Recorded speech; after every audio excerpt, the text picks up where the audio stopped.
Every week, a lot happens in Parliament. Debates rage, bills are discussed, and laws are introduced. So it's easy to feel like you don't quite know what's going on in the chamber. So we're lifting the lid and telling you exactly what happened this week in Parliament. This week we saw a debate outlawing gay conversion therapy, and Brexit comes back to the fore. In our first story today, we discuss the despicable practice known as conversion therapy. At its simplest, this is a practice of attempting to change a person's sexual orientation or gender identity, typically trying to change someone from gay, lesbian or bisexual to heterosexual, or from transgender diverse to cisgender. A report submitted by the UN Rights Council details practices ranging from exorcisms, electrocution, and the grotesquely named coercive rapes, to the deprivation of social contact, imprisonment, and excessive exercise. You would expect that conversion therapy, given the degrading and abusive practices associated, would be illegal in the UK, but you'd be wrong. While the Government Equalities Office back in 2018 did publish an LGBT action plan pushing for the end of the practice of conversion therapy, the plan hasn't materialised. So nearly a year ago to the day, an e-petition was submitted calling for LGBT conversion therapy to be made illegal in Britain. It quickly amassed over 250,000 signatures, reaching the threshold for a parliamentary debate, which took place on Monday the 8th. It was up to Elliot Colburn, member of the Petitions Committee, to open up the debate. I beg to move that this House has considered e-petition 300976, entitled Make LGBT Conversion Therapy Illegal in the UK. The prayer of this petition states, and I quote, that I would like the government to make running conversion therapy in the UK a criminal offence, forcing people to attend said conversion therapies a criminal offence, sending people abroad in order to try and convert them a criminal offence, and protect individuals from conversion therapy. Despite all major counselling and psychotherapy bodies in the UK, including the NHS, condemning LGBT conversion therapy is still legal, and LGBT individuals in the UK are still exposed to this psychological and emotional abuse to this day. I want to share just some of the stories in an attempt to help campaign for the end of this practice in the UK. As a boy, Joe was grappling with his hidden gay identity. Before leaving for his year in Yeshiva in Israel, a highly significant moment for many young Jews, he sought out conversion therapy and began weekly phone calls with a so-called therapist. After a year, this had clearly not worked, and instead sought in-person therapies, where a group leader would force them to process moments of homosexual attraction, only for them to then be scrutinised, judged and shamed, leaving Joe with an immense sense of depression. Next is Josh's story. Josh went undercover in a Liverpool church in 2017 for the Liverpool Echo, which offered a cure for homosexuality through a 3-day starvation programme. The assistant pastor told Josh to starve himself and not drink any water before taking part in weekly prayer sessions, referring to being gay as the deceit of Satan. In these prayer groups, it was said that the assistant pastor would shout phrases such as "kill it with fire," "die in the fire," whilst members of the congregation were seen crying, shaking. What is also shocking is that the assistant pastor was at the time, and I can find no evidence to the contrary that he is no longer, a doctor within the NHS. The petition rightfully garnered cross-party support, including an impassioned speech from SNP MP John Nicholson. I don't know why I'm gay. I don't know why I have green hair or curly eyes, but I do know that no one made me gay. I was born gay. When I was younger, to borrow from Alfred Kinsey, I'd have taken a magic pill to make myself straight. But I now know that's not because I hated being gay, but because I didn't want to be the victim of prejudice. Who does? In response, the Minister for Equalities stressed that the government will act.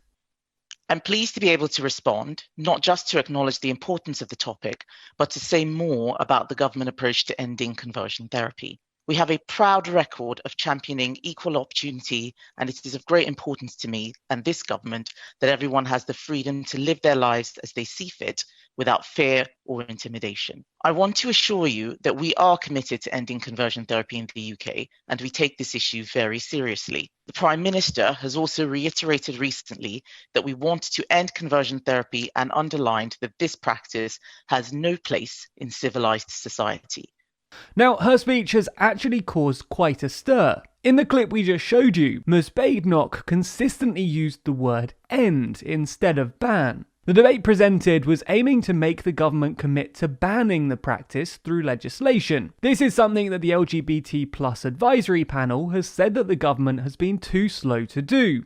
It's important to note that the Prime Minister, Boris Johnson, has committed to a ban previously in TV interviews, followed by the speech made by Ms Badenoch above, where she promised to end the practice, not ban it, implying that the government may fall short of legislation explicitly banning the practice. Ms Badenoch stated that the government has been clear that we do not intend to stop those who wish to seek spiritual counselling as they explore their sexual orientation. However, there will be cases where a line is crossed, where someone is actively seeking to change another's sexual orientation, an innate aspect of their personal identity. These comments caused 3 members of the LGBT plus advisory panel to resign, and has resulted in calls for her resignation. While we remain committed to impartiality on this channel, there are just some issues which we simply cannot remain silent on. Conversion therapy is a grotesque and abusive practice, and it's something that each and every one of us has a duty to call out for what it is. And we sincerely hope that the government remains true to its word and finally outlaws it before a single other person has to undergo it. For our second story today, we circle back to everyone's favourite topic, Brexit. When the trade and cooperation agreement was reached towards the tail end of last year, the issue of the Northern Irish border reared its head once again. Given the sheer lack of time to prepare, both sides came to the agreement to bring in a grace period on some food and parcels moving from Great Britain to Northern Ireland. This grace period was initially only meant to last until the 1st of April, giving businesses just enough time to adapt to the changes. But the UK government, without consulting with the EU, unilaterally decided to extend the grace period to the 1st of October. A measure the EU claims is in breach of the agreement, and by extension, international law. With that, the Shadow Secretary of State for Northern Ireland posed an urgent question to the actual Secretary of State, hauling him before Parliament on Wednesday. Louise Haig, Shadow Secretary. Thank you very much, Mr Speaker, and thank you for granting this urgent question. Mr Speaker, in recent weeks we have seen the threat of instability return to Northern Ireland. Without responsible leadership, the Brexit deal the Prime Minister negotiated always had the potential to unsettle the delicate balance of identities across these islands. It was only on the 24th of February that the Right Honourable Member for Surrey Heath said, "We are committed to jointly finding solutions to make the protocol work." Just 7 days later, the Secretary of State unilaterally undermined that commitment, sending a clear message that this government's word cannot be trusted. And it raises serious questions about whether the government has a strategy at all to deal with the complex realities facing Northern Ireland. The Secretary of State, Brandon Lewis, was quick to rebut the opposition's claims, arguing that the measures taken were critical in supporting Northern Ireland, measures explicitly supported by Northern Irish businesses. I would note, actually, from the Honourable Lady's comments that she did not in her speech just now at any point disagree with the substance of any of the measures we have brought forward, which are critical to protecting the flow of goods on Northern Ireland. So I assume she actually does, inherently, support what we have done. She'd be in good company, though, because the actions we took last week have been backed by a range of businesses and the communities in Northern Ireland. The Northern Ireland Retail Consortium itself said, and I quote, "The retail industry welcomes the extension of grace periods, even if it is unilaterally, to allow us to continue to give Northern Ireland households the choice and affordability they need." Simon Hoare, the chair of the Northern Ireland Affairs Committee, however, highlighted that the UK's unilateral move doesn't exactly paint a rosy picture when it comes to trust. Thank you, Mr. Speaker. Could I say to my right honourable friend, it's not the what, but the how. The government didn't reluctantly inherit the protocol, but jointly authored it with the EU, with all of its modus operandi. Can I ask my right honourable friend whether the government understands the very destabilising effect on trust that such unilateral action brings on both UK-EU relations and on UK-Irish relations? EU member states quickly rallied around the Commission, which plans to launch a twin-track approach, launching a formal infringement proceeding against the UK, which may ultimately land at the door of the European Court of Justice, as well as a more political approach, opening the way for a full arbitration. Ultimately, we'll have to see what happens next, as the Brexit saga rumbles on.